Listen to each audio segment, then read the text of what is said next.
Bienvenidos una vez más a El Comentario, un programa realizado por Agustín Sancho Cubero. Este programa está disponible en YouTube y en las principales plataformas de podcasts. No te olvides de suscribirte, es gratis. A continuación empezamos el programa. El aire de Madrid en noviembre era una cuchilla helada que se colaba por las solapas de los abrigos raídos. 1958 era un año de grises, de mañanas de niebla y de sueños pequeños guardados en los bolsillos junto a las pocas pesetas que sobraban. La ciudad se desperezaba con el tintineo de los tranvías y el olor a carbón, una banda sonora de supervivencia y rutina. En ese Madrid de posguerra, donde el futuro era una palabra que se pronunciaba en voz baja, la quiniela del domingo era más que un juego. Era una misa pagana, un acto de fe semanal en el que millones de españoles depositaban la esperanza de que 14 resultados de fútbol pudieran cambiar una vida de escasez por una de abundancia.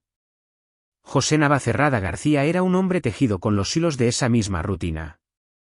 A sus 36 años, la vida no le había ofrecido grandes sobresaltos. Era un sastre discreto, un oficial de primera en un taller de confección, cuyo mundo se medía en metros de tela y puntadas precisas. Vivía en una modesta casa de la calle de la Verdad, en Carabanchel Bajo, un barrio obrero donde las alegrías eran tan humildes como las fachadas de sus casas. Soltero y de carácter apocado, casi invisible, su existencia transcurría entre el taller y el bar que regentaba su amigo Pablo, un local sin nombre propio, conocido por todos como el Bar de Pablo, en la cercana calle de la Oca. Allí, entre el aroma a vino rancio y el humo denso de los celtas cortos, José sellaba cada semana su pacto con el azar. Un boleto de 8 columnas, siempre las mismas combinaciones garabateadas con la fe del carbonero. Aquel domingo, 9 de noviembre, el frío era más intenso que de costumbre. El otoño se desangraba en hojas muertas sobre las aceras. José, como cada domingo, acudió al bar.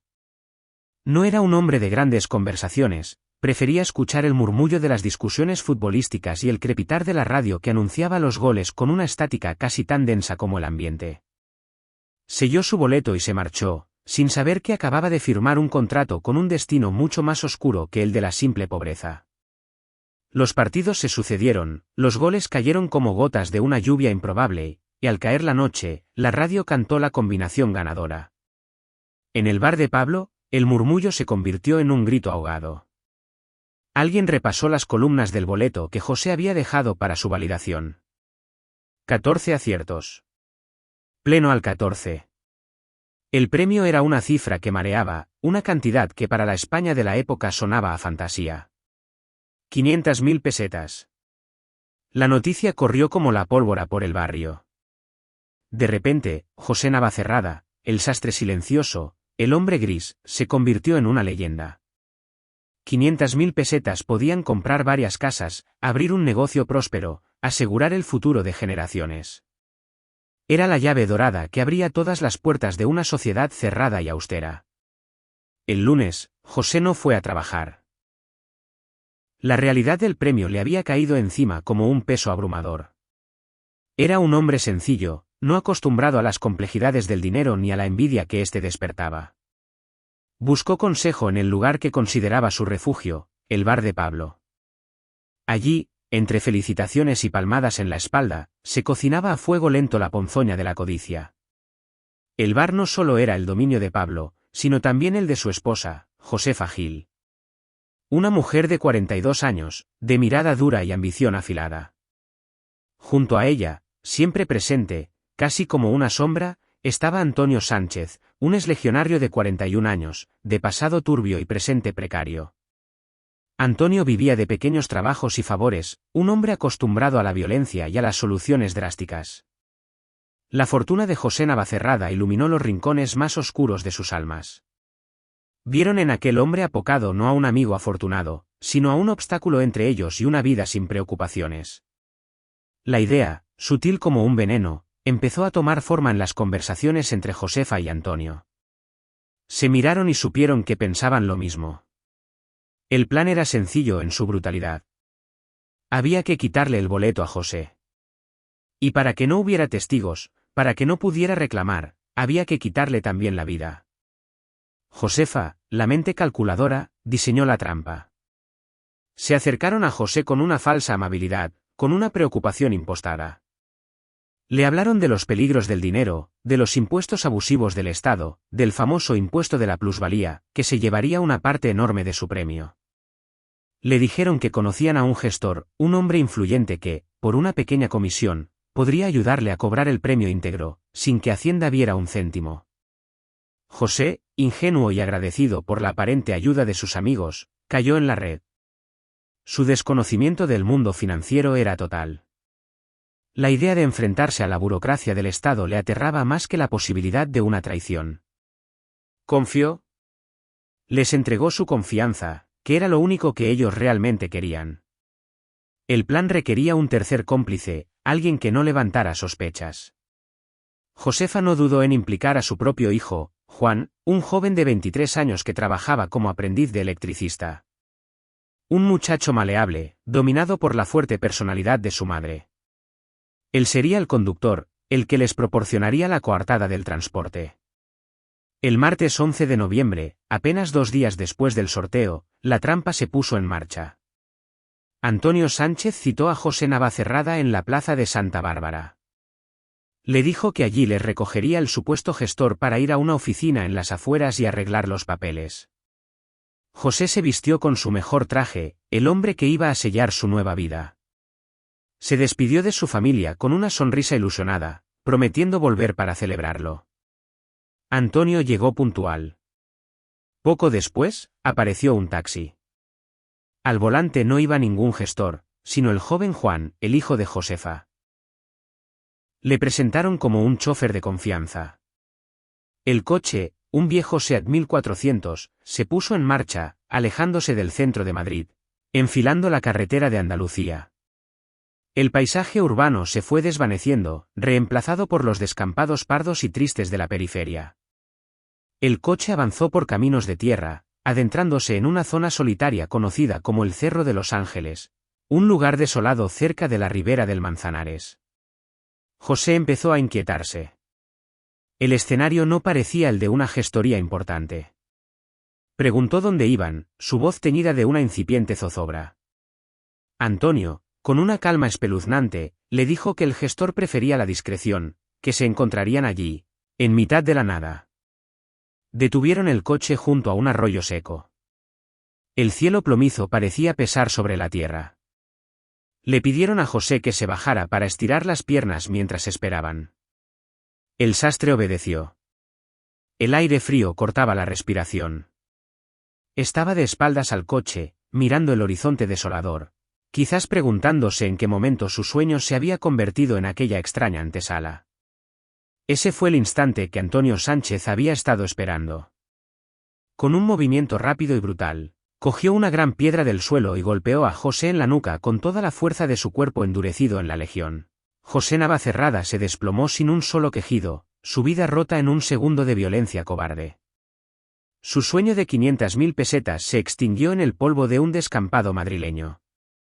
Antonio, sin mostrar emoción alguna, registró el cuerpo inerte. En el bolsillo interior de la chaqueta encontró lo que buscaba. El pequeño trozo de papel, el boleto de la quiniela validado, manchado ahora con la sangre de su dueño.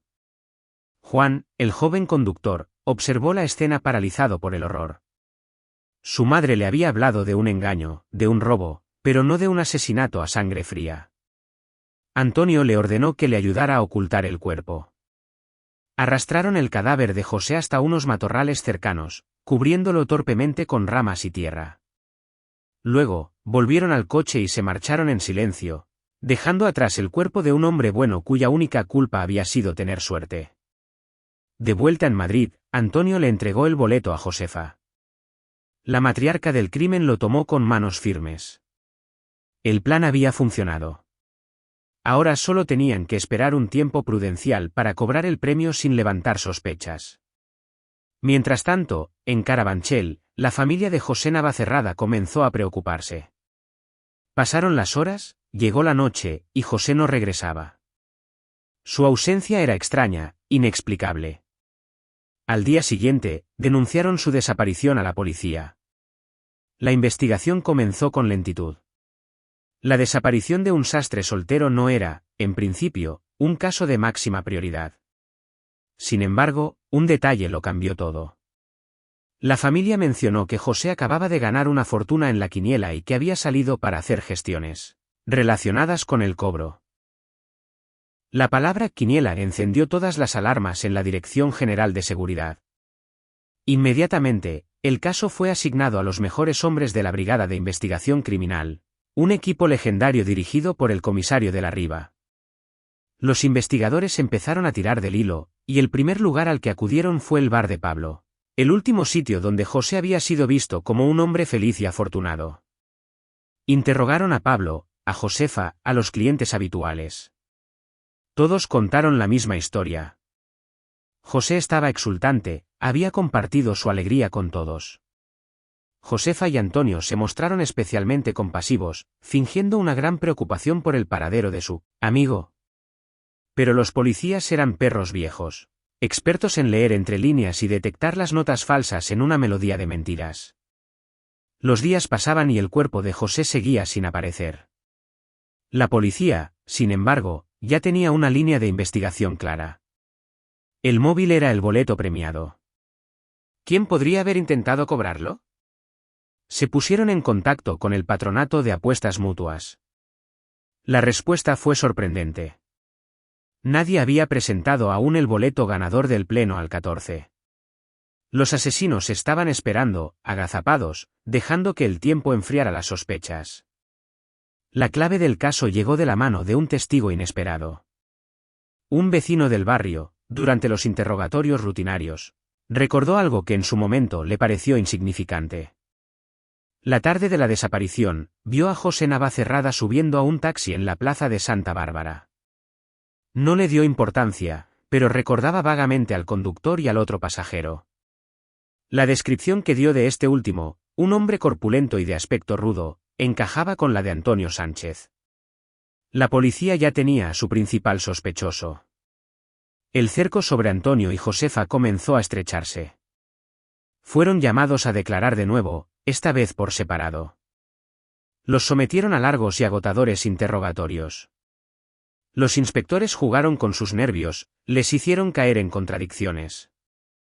Antonio, el exlegionario duro, mantuvo su coartada con frialdad. Pero Josefa, a pesar de su temple, empezó a cometer errores. Su historia sobre lo que hizo el día del crimen tenía fisuras, pequeños detalles que no cuadraban. Mientras tanto, otro golpe de suerte para la investigación. El 18 de noviembre, una semana después del asesinato, unos niños que jugaban cerca del Manzanares encontraron un cuerpo en avanzado estado de descomposición, semienterrado entre los matorrales. A pesar del deterioro, la identificación fue rápida gracias a la ropa y a los documentos que, milagrosamente, los asesinos no se habían llevado, a excepción del boleto. Era José Navacerrada García. La autopsia confirmó la causa de la muerte. Un golpe brutal en la cabeza con un objeto contundente. El caso pasó de ser una desaparición a una investigación por asesinato. Con la prueba del crimen en la mano, la presión sobre los sospechosos se volvió insoportable. La policía decidió jugar su última carta. Centraron toda su atención en el eslabón más débil, el joven Juan, el hijo de Josefa. Le separaron de su madre y le interrogaron durante horas. El muchacho, atormentado por la culpa y aterrorizado por la policía, finalmente se derrumbó. Con lágrimas en los ojos, confesó toda la historia. Contó cómo su madre y Antonio habían planeado el robo, cómo le habían obligado a conducir el coche, y cómo había presenciado el brutal asesinato. Con la confesión de Juan, el castillo de naipes de los asesinos se vino abajo. Detuvieron oficialmente a Josefa y a Antonio. Enfrentados a la declaración del joven, sus coartadas se desmoronaron. Antonio Sánchez, viéndose perdido, acabó confesando su autoría material. Admitió haber golpeado a José con la piedra, pero intentó culpar a Josefa, asegurando que ella había sido la instigadora, la que le había convencido y planeado cada detalle. Josefa, por su parte, se mantuvo desafiante hasta el final, negándolo todo, pero las pruebas y los testimonios eran abrumadores. En su casa, la policía encontró el boleto premiado, la prueba irrefutable del crimen, escondido en el forro de un abrigo. El crimen de las quinielas conmocionó a la sociedad española. La historia lo tenía todo. Un hombre humilde tocado por la fortuna, la codicia más abyecta, la traición de unos falsos amigos y una violencia brutal. La prensa de la época se volcó en el caso, narrando cada detalle con un sensacionalismo que mantuvo al país en vilo. Se convirtió en una fábula moral sobre los peligros del dinero fácil y la oscuridad que anida en el corazón humano. El juicio se celebró en la Audiencia Provincial de Madrid en 1960. La expectación era máxima. La sala estaba abarrotada de periodistas y curiosos. Antonio Sánchez y Josefa Gil se sentaron en el banquillo, impasibles, mientras el fiscal desgranaba la cronología del horror.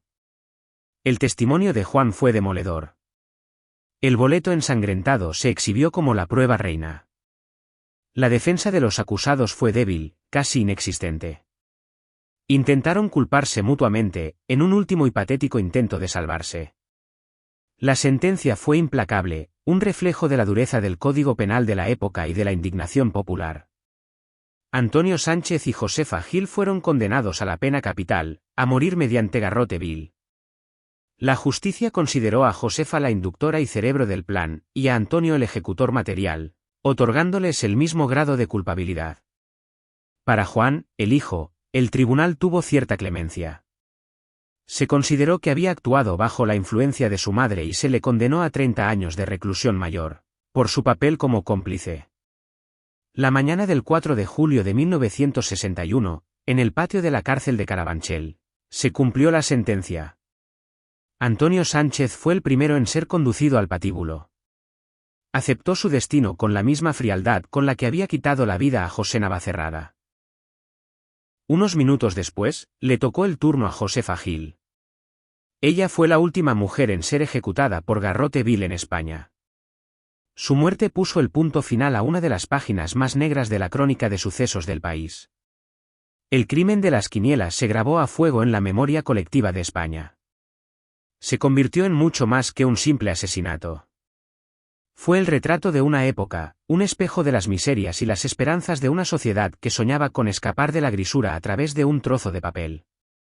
La historia de José Navacerrada fue la tragedia de un sueño roto, la demostración de que a veces la mayor de las fortunas puede traer la peor de las desgracias. Las 500.000 pesetas, que debían haber sido el pasaporte a una vida mejor, se convirtieron en el precio de una vida, en el catalizador de una codicia que no dudó en matar para poseer un sueño que no le pertenecía. Y en las calles de Madrid, durante mucho tiempo, cuando alguien sellaba su boleto de la quiniela, lo hacía con una mezcla de esperanza y un escalofrío sutil, recordando al sastre silencioso cuyo golpe de suerte le condujo directamente a la muerte. El eco de aquel golpe con una piedra en un descampado resonó durante décadas, como una advertencia sombría sobre la fragilidad de la vida y la infinita capacidad del ser humano para la crueldad. La quiniela siguió repartiendo premios y generando sueños, pero una de sus casillas siempre estaría manchada de sangre, marcada para siempre por la memoria del crimen que sacudió los cimientos de un país entero. Hasta aquí esta edición del programa del comentario, un programa realizado por Agustín Sancho Cubero. Este programa está disponible en YouTube y en las principales plataformas de podcasts. Hasta la próxima edición del programa. Muchas gracias. Dirección y realización Agustín Sancho Cubero.